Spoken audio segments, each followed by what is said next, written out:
Assalamualaikum warahmatullahi wabarakatuh.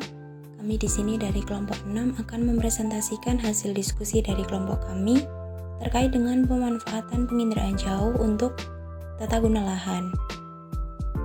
Nah, di sini untuk anggota kelompok kami terdiri dari 5 orang.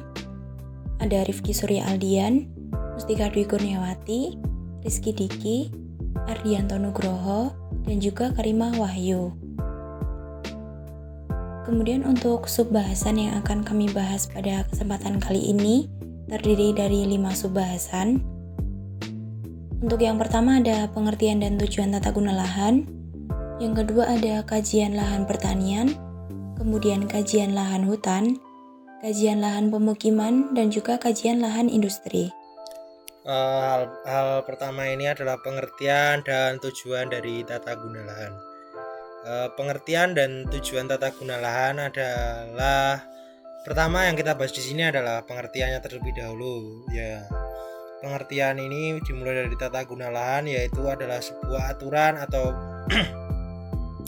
perencanaan untuk mengatur fungsi lahan secara rasional agar tercipta keteraturan, dan setiap kawasan memiliki tata alokasi lahan yang berbeda-beda, atau dengan definisi lain, tata guna lahan ataupun land use planning adalah pengaturan penggunaan lahan.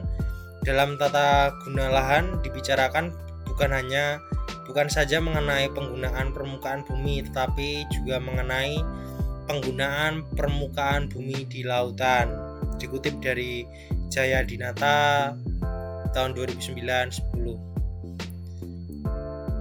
Berdasarkan yang selanjutnya kita bahas di sini adalah tujuan dari tata guna lahan.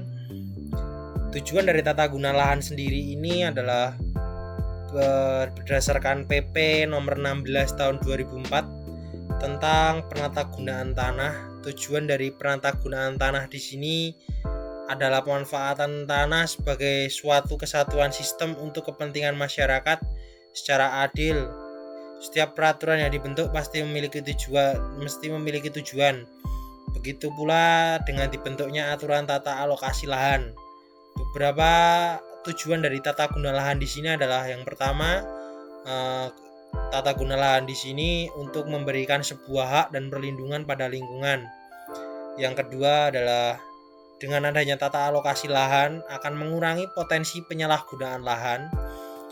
Yang ketiga adalah membentuk sistem transportasi yang baik dan efektif di sebuah kota. Dan yang keempat adalah menyediakan lahan untuk tempat berlangsungnya aktivitas publik. Selain itu, dengan adanya tata alokasi lahan, maka perencanaan sebuah daerah akan tertata dengan baik, tertib, dan rapi, serta meminimalisir terjadinya penggunaan lahan secara sembarangan oleh orang yang tidak memiliki izin. Kajian lahan pertanian. Tujuan pemodelan lahan pertanian adalah untuk menjaga kelestarian lahan pertanian, menjaga keseimbangan lingkungan, dan menghindari degradasi lahan. Nah, teknologi penginderaan jauh merupakan salah satu teknologi pendekatan terintegrasi yang dapat memodelkan masalah-masalah pertanian. Kaitannya dengan usaha menjaga konsistensi penggunaan lahan atau monitoring, proteksi stabilitas lingkungan, yakni mencakup analisis degradasi lahan dan identifikasi sumber air, serta analisis lingkungan yang berbasis data spasial. Penginderaan jauh untuk kajian lahan pertanian harus memperhatikan kemiringan lereng, kondisi tanah, air, kondisi sosial, dan iklim. Data iklim untuk kajian pertanian dapat diperoleh dari satelit NOAA. Ini merupakan salah satu contoh dari pemanfaatan citra penginderaan jauh untuk tata guna lahan pertanian. Teknologi penginderaan jauh memanfaatkan citra untuk memantau secara real time. Contohnya di sini adalah penggunaan data citra satelit Landsat 8 yang memiliki resolusi spasial 30x30 meter dan temporal 16 harian. Kementerian Pertanian telah memulai pemanfaatan citra Landsat 8 ini untuk memantau fase pertanaman padi. Hasil analisis citra Landsat 8 disajikan pada aplikasi berbasis WebGIS dan setiap 16 harian sekali dilakukan update.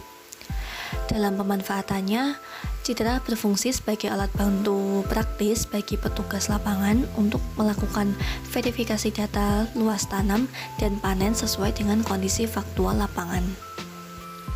Yang kedua, kajian lahan hutan.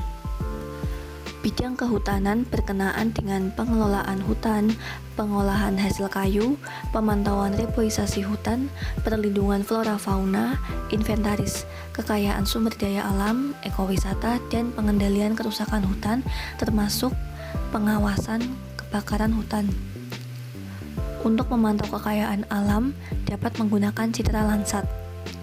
Keunggulan citra Landsat ini yaitu warna penyusun objek pada citra terdiri atas red, green, blue. Manfaat citra Landsat diantaranya memonitor kerusakan hutan, visualisasi citra hutan yang belum terganggu dan sudah terganggu. Kondisi fisik hutan sangat rentan terhadap bahaya kebakaran, maka penggunaan citra inframerah akan sangat membantu dalam penyediaan data dan informasi dalam rangka monitoring perubahan temperatur secara kontinu dengan aspek geografis yang cukup memadai sehingga implementasi di lapangan dapat dilakukan dengan sangat mudah dan cepat. Kita ambil contoh penggunaan citra satelit Landsat 8 pada kebakaran lahan di wilayah Provinsi Jambi.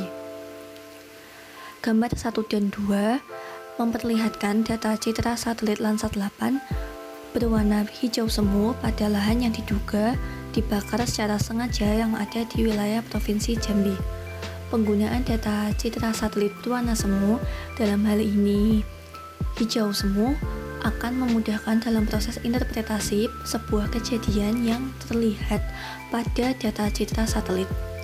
Seperti terlihat pada gambar 1 dan gambar 2 bahwa titik api berwarna orange menyala, bekas lahan yang terbakar berwarna merah kecoklat-coklatan, asap diperlihatkan berwarna biru keputih-putihan, dan lahan terbuka berwarna merah terang.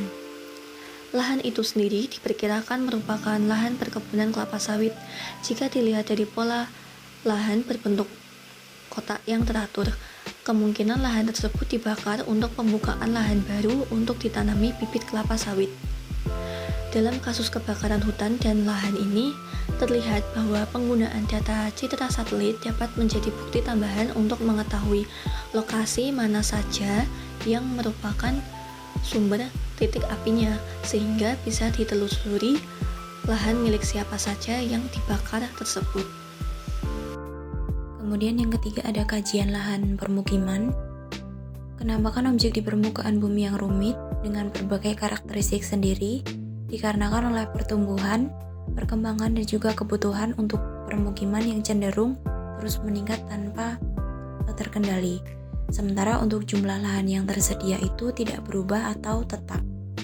Nah, di sini untuk mengkaji lahan permukiman dapat menggunakan beberapa citra. Salah satunya adalah citra Ikonos, di mana citra tersebut memiliki resolusi spasial hingga 3,2 meter, sehingga memungkinkan untuk memperoleh data yang lebih detail. Kemudian yang kedua ada citra pankromatik, di mana citra tersebut itu peka terhadap panjang gelombang 0,36 sampai 0,2 mikrometer dan memiliki kepekaan yang hampir sama dengan kepekaan mata manusia, sehingga kesan ronanya sama dengan kesan mata yang melihat objek aslinya. Kemudian di sini kajian lahan permukiman sendiri dimanfaatkan untuk mengkaji distribusi permukiman, kepadatan permukiman, zonasi area permukiman, permukiman kumuh dan elit, serta variasi pola permukiman di desa maupun di kota. Nah, teknik untuk interpretasi secara visual sendiri dapat dilakukan dengan pengenalan objek yang berdasarkan pada karakteristik spektral dan juga karakteristik spasialnya. Untuk karakteristik spektralnya, objek berdasarkan pada pantulan tenaga elektromagnetik dari objek sehingga menimbulkan rona dan warna yang lebih beragam. Kemudian untuk karakteristik spasial objeknya tercermin pada pola, bayangan, tekstur, bentuk, ukuran, situs, dan juga asosiasi. Nah, di sini terdapat contoh citra permukiman di kawasan Jakarta Pusat yang saya ambil dari Google Earth. Di sini dapat kita ketahui bersama bahwa memang di daerah Jakarta yang notabene sebagai wilayah kota itu memiliki permukiman yang padat seperti itu. Yang keempat, kajian lahan industri. Aspek-aspek yang perlu dipertimbangkan antara lain yang pertama ada bahan baku, sumber daya alam, sumber daya manusia, konsumen, aksesibilitas, dan sebagainya. Kawasan berikat, suatu kawasan yang terdapat berbagai industri, berguna untuk penentuan lokasi industri, pengawasan pencemaran limbah, pengawasan pengelolaan limbah, pemantauan dampak kegiatan industri, alih fungsi lahan karena kegiatan industri, pemantauan kegiatan ekonomi, dan sebagainya. Penentuan lokasi industri harus memperhatikan variabel-variabel berikut. Yang pertama, aksesibilitas, lalu ketersediaan bahan baku, sumber daya manusia, fasilitas, dan sebagainya. Citra yang sesuai untuk lahan industri ini adalah Iconos dan juga Pakromatik. Ini adalah contoh citra atau foto udara tentang kawasan industri di Pulau Gadung, Provinsi DKI Jakarta. Terima kasih. Mungkin ada pertanyaan.